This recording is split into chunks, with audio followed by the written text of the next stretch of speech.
We're kicking off with the Wyatt Six, who since arriving have proven to be an enigmatic, captivating group, though have also had very little supernatural influence. Sure, the faction has creepy lights, music, and masks, but so far, there's not been a hint of supernatural otherworldly powers by Uncle Howdy or his followers. In an update from Fightful Select, it's noted that there are no supernatural elements planned for the Wyatt Six, and this has been the case since before the faction debuted. Instead of supernatural elements, the group has been a darker team of deranged individuals, and it was initially reported that the group would be more grounded in reality.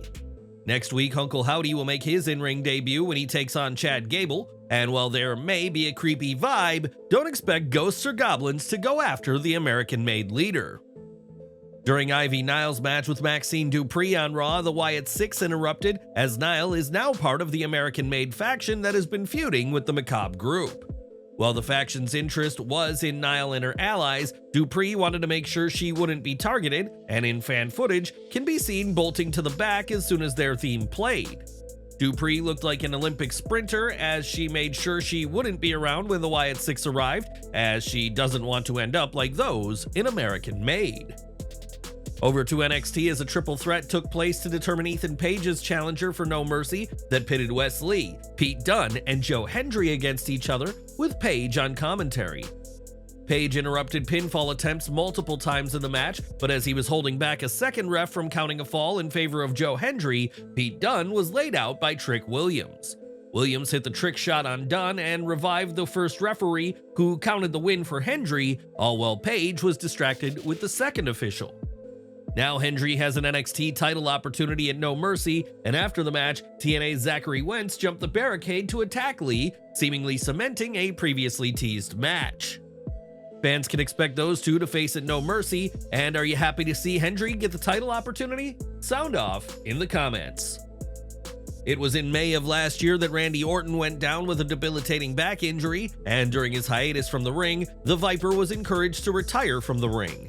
That obviously didn't happen as Orton made his return to the ring at Survivor Series last November, and this week shared just how bad his injury was. Speaking to the Daily Mail, Orton recalled the pain he was in during his tag team with Matt Riddle and how he struggled to just stand on the apron and hit the simplest of moves. "I was in such bad shape, man. That last year or so that I was teaming with Riddle, it was everything that I had in me to get out there and even stand on the apron, and when he tagged me in, I'd come in, I'd blow a comeback, maybe hit an RKO, but that was about all I could physically accomplish. So Riddle, I owe Riddle a lot, man. He's a good dude. Because of him going out there every night and taking the brunt of the punishment in those matches, I was able to extend my career longer than it should have went with that injury than I had in my lower back, and that was just wear and tear over the course of about a decade. It was bad all through my 30s. Orton certainly appreciated that Riddle took the bulk of the punishment in their matches, as it was thanks to the original bro that Orton was able to wrestle before his May 2022 hiatus. With Riddle now gone from WWE though, Orton is once again a singles wrestler who hasn't headlined a PLE in a one-on-one match in nearly 4 years. That could change next Saturday in Berlin, Germany, and in the interview, Orton addressed what it'd mean to close out Bash in Berlin with World Heavyweight Champion Gunther. He said, "I'm always out there feeling like I have something to prove. I haven't had a main event PLE match in almost 4 years. I didn't realize it had been that long, plenty of PLE since then, but not one of this caliber. So yeah, the crowd is going to be hot, and this is going to be a big night. I would love to see us main event the show." While Orton would love to close the show, he also acknowledged the importance of the WWE Championship match between Cody Rhodes versus Kevin Owens as a potential main event. The Apex Predator is deeply thankful for his time in WWE and the fresh start he's received after recovering from injury, but he's now focusing on the future and Bash in Berlin. Time will tell whether Orton gets to headline with Gunther, who has a history in Germany, and it remains to be seen how he'll perform in this highly anticipated bout. Do you have more respect for Randy Orton for bearing with so much pain before he inevitably had to take time off due to injuries? Sound off in the comments section below.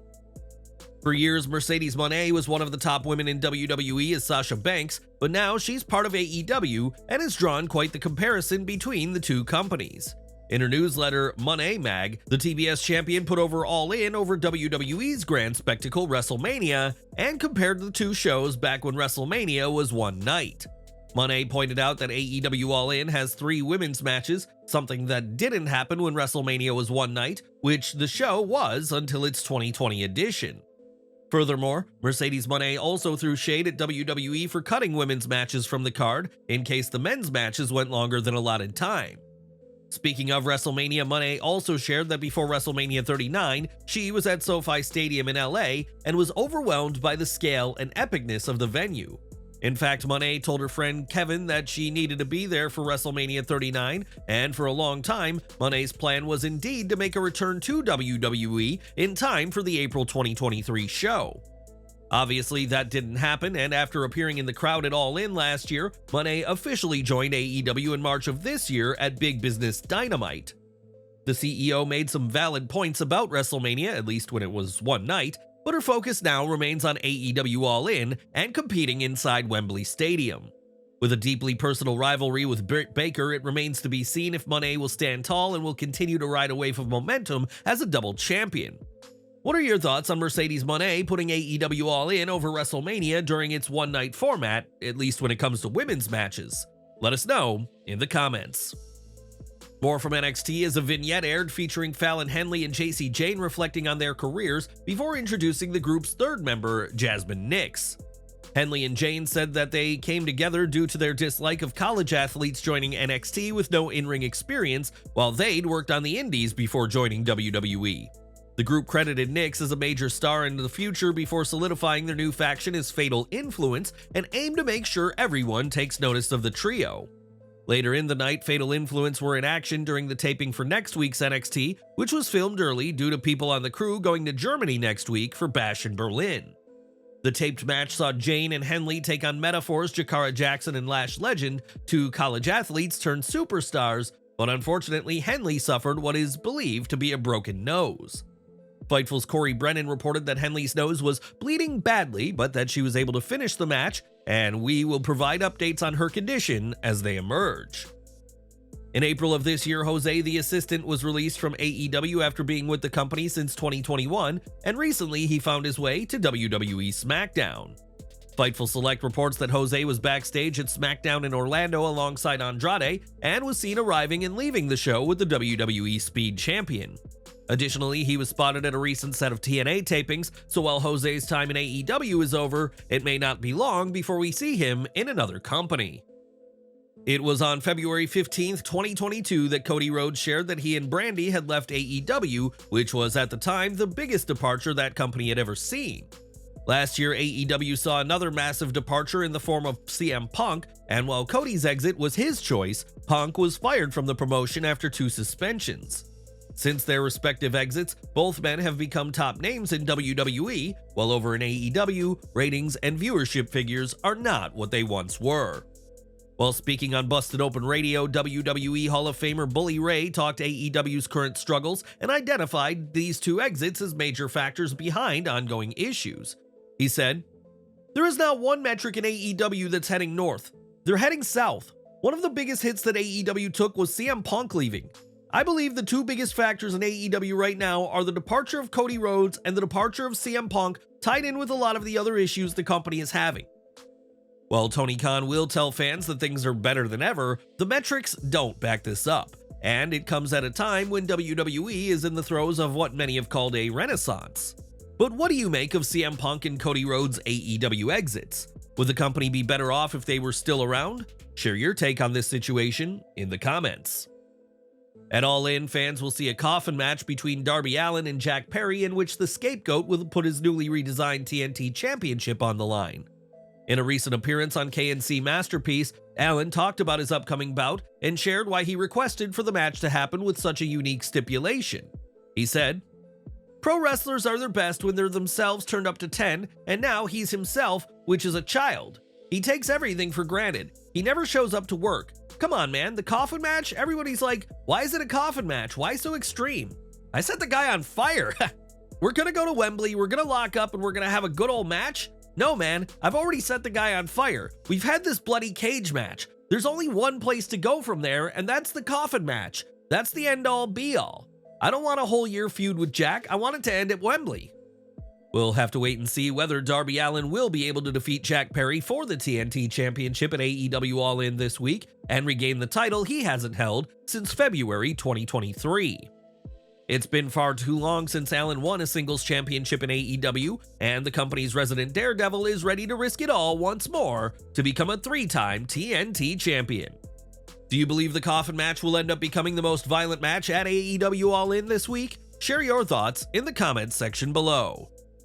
Now, Rhea Ripley has solidified herself as one of WWE's top stars, and her popularity makes her a sought-after figure in the media, and recently, she was featured in a rather unique place. Gil Thorpe is a long-running sports-themed comic strip that has been in publication since September 8, 1958, and focuses on the titular Gil, who is an athletics director. At Milford High School, Thorpe coaches the basketball, football, and baseball teams, and now the comic, which has a loyal following, has ventured into the world of professional wrestling. In one of the latest editions of the comic strip, Rhea Ripley is depicted in the ring during her ring announcement, and the strip shows fans praising her and one saying they want to be like her. Another attendee is more interested in grabbing snacks, and Ripley's presence in the comic strip is another testament to her broad appeal that clearly extends beyond WWE. Although this appearance didn't require her physical presence, it was undoubtedly a cool moment for her fans to see her represented in a new medium. What's your take on Rhea Ripley appearing in a comic strip? Where's the most unexpected place you could see her? Share your thoughts in the comments section. It was back in 2022 that Ripley started being known as Mami thanks to her on-screen romance with Dominic Mysterio, but it wasn't Dirty Dom who gave her the nickname. Despite the Mami turn being a play off Dominic's involvement in the 2005 Rey Mysterio vs. Eddie Guerrero feud, Ripley has revealed that it was Damian Priest who came up with her nickname. Speaking to Sportskeeda, Ripley explained that she originally was going to refer to herself as Poppy, but Priest felt it was better if she started being known as Mami instead. That certainly paid off, as Ripley's Mami persona has been a hit with fans, and now Mami is ready to discipline Dominic and Liv Morgan at Bash in Berlin next week. It was at SummerSlam 2023 that Ronda Rousey finished her time with WWE, and since then, she's competed a handful of times, but has yet to wrestle in 2024. Speaking on the Insight podcast this week, Rousey reflected on her wrestling tenure and shared that she is officially done wrestling full-time. While Rousey may come back to have some fun here and there, she isn't going to wrestle full-time again, as she is prioritizing her family and can't be leaving home for long stretches. On the podcast, Rousey also addressed her WrestleMania 35 main event and the botched finish that saw her get pinned despite her shoulder being off the mat. This controversial result marked the end of Rousey's Raw Women's title reign and her undefeated streak, but left many fans feeling deflated after a very long show. Rousey explained that the finish was by no means planned, but was an honest error, but one that she had hoped at the time would lead into something big for herself and Becky Lynch. No, it wasn't planned. I didn't think my shoulders were flush. I was trying to flatten out, but I think that we could have used it and kept it going, but they never let us. Unfortunately, Rousey and Lynch never got the one-on-one match fans were waiting to see, and with Lynch gone and Rousey done full-time, the chances of that match are increasingly slim. At WWE Clash at the Castle, Alba Fire and Isla Dawn defeated Shayna Baszler and Zoe Stark, as well as Bianca Belair and Jade Cargill, to win the tag titles in their native Scotland. Unfortunately, the match saw a major botch when Cargill slipped on the ropes in a moment that immediately had fans concerned for the safety of the AEW alum. Speaking with the Metro, Cargill addressed the botch and admitted that she too was taken aback, but she was able to cope with the situation. She said, "I just had to keep on going. I can't just lay there. I've never ever in my career ever took a fall like that. I've never failed, I've never slipped, I do all these power moves, I've never fell in my life, so for me to have to do that, midair, I was like, dang. But I just knew that I had to keep going. A lot of people wouldn't be able to do that. They would probably crumble under pressure, but diamonds are created under pressure, and that's what I am." Cargill was able to carry on despite the botch and has continued to feud with the Unholy Union, a feud that will see its next chapter written on this Friday's Smackdown. On the show, Cargill, Naomi, and Bianca Belair will face Fire, Dawn, and Blair Davenport, and we hope that the match doesn't see a repeat of what happened in Glasgow. Over the past 2 months, the Young Bucks have wrestled just 4 times and have defended their tag titles just once, and fans have taken issue with this part-time schedule. On Twitter this week, the brothers poked fun at those believing they should wrestle more, as in their Twitter bio, they referred to themselves as full-time part-timers.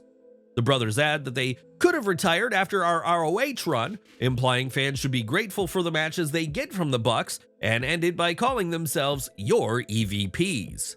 The Bucks will be in action this Sunday at Allin, but after that match, who knows when we'll next see the full-time part-timers in the ring again.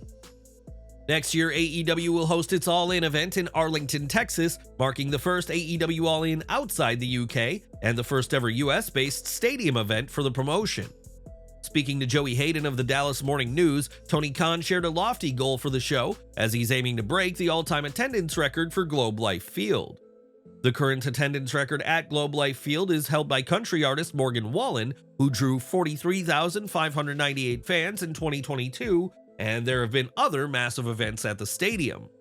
The World Series games between the Rangers and the D-backs in 2023 had attendance figures of 42,472 and 42,500 respectively, so Khan will have his work cut out breaking the record.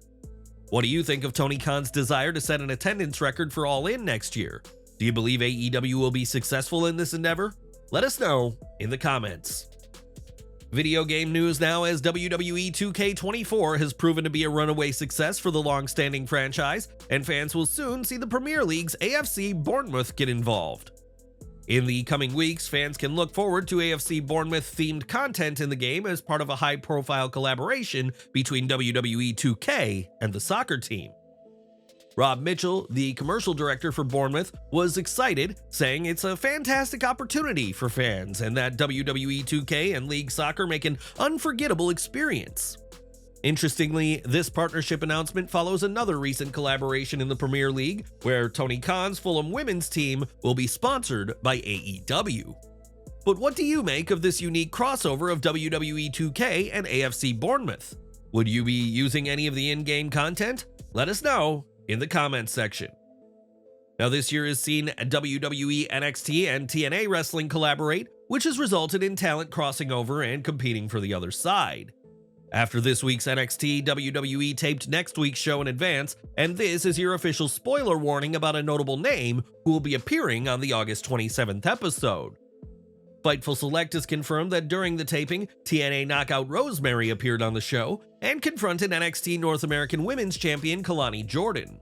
Rosemary has been competing for over 16 years now and has been with TNA since 2016, and we may see her in the ring with NXT Gold on the line soon enough. Are you excited to see Rosemary in NXT? Who else from NXT and TNA wrestling would you like to see crossover? Give your picks down below. Lola Vice looked to take down Wendy Choo with a spinning back fist, but accidentally clocked Kalani Jordan instead, and with the ref distracted, Choo hit Vice with the North American Women's title. Jordan offered Choo a titles match at No Mercy before knocking down Choo and taking back her gold, and we'll have to see if Choo can win her first title in WWE next month. A 6-woman match took place on last night's show, with the winner earning an NXT Women's Championship match against Roxanne Perez for No Mercy. The 6 women in the match were promoted in the days leading up to NXT, but unfortunately, Carmen Petrovic, who had been announced, did not make it to the match. NXT GM Ava shared that Petrovic had been attacked earlier in the day by Izzy Dame in the world's most dangerous place, the NXT parking lot, and would have to be replaced. While Dame put herself forward, Ava refused to reward bad behavior and said that Brinley Reese would be in the all-important bout. Reese joined Ren Sinclair, Kendall Gray, Jada Parker, Sol Ruca, and Adriana Rizzo, and after all the eliminations, things came down to Parker and Ruca before Jada got the win. Now Jada will challenge for the NXT Women's Championship at NXT No Mercy, and was she the right pick, or would you rather have seen somebody else step up to the prodigy Roxanne Perez? On NXT, Idris Enofe and Malik Blade accused Sean Spears of brainwashing Brooks Jensen, and when Spears tried to attack both of them, he was seemingly hurt in the process. Spears was seen clutching his arm after the assault, and Jensen checked in on his mentor, and we could be seeing the start of a new tag team feud. A week after their NXT tag title win, Chase U kicked off NXT with a celebration and shared a heartfelt hug before their celebration was cut short by Nathan Frazier and Axiom. The former champion said they are still the best team in NXT, but Riley Osborne said if they want a rematch, they'll have to go through him first. a match was made pitting Frazier and Axiom against Osborne and Duke Hudson, and with the former getting the win, a rematch for the NXT tag titles is expected for No Mercy. Ren Sinclair interrupted Charlie Dempsey's Heritage Cup speech multiple times to say the new champ would fight anyone, and Oba Femi arrived to shock the No Quarter Catch crew. Tony D'Angelo arrived and sent his crew after the NQCC, while he laid out Femi with a spinebuster in a short, sweet, to-the-point segment.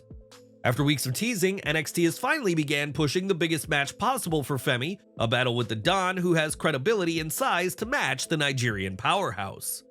The two should deliver big shots and push Femi to fight from underneath against one of NXT's main event acts in their title match that's been confirmed for No Mercy. No Quarter Catch crew got embarrassed a bit again, but as long as Dempsey keeps the Heritage Cup, he can rebuild his credibility in the ring. Hank Walker and Tank Ledger had the crowd on their side at NXT and were able to get a much overdue win over the Good Brothers in a landmark win in their careers. While Hank and Tank have won matches on NXT Level Up, which airs on Peacock, the victory tonight marks their first win on TV as a team, despite being allies for over a year.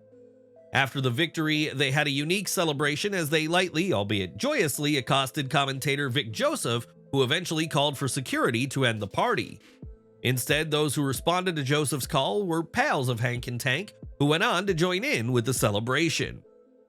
Ashanti the Adonis defeated Dion Lennox, giving Adonis a win he may struggle to capitalize on, given that he's part of a loaded NXT roster.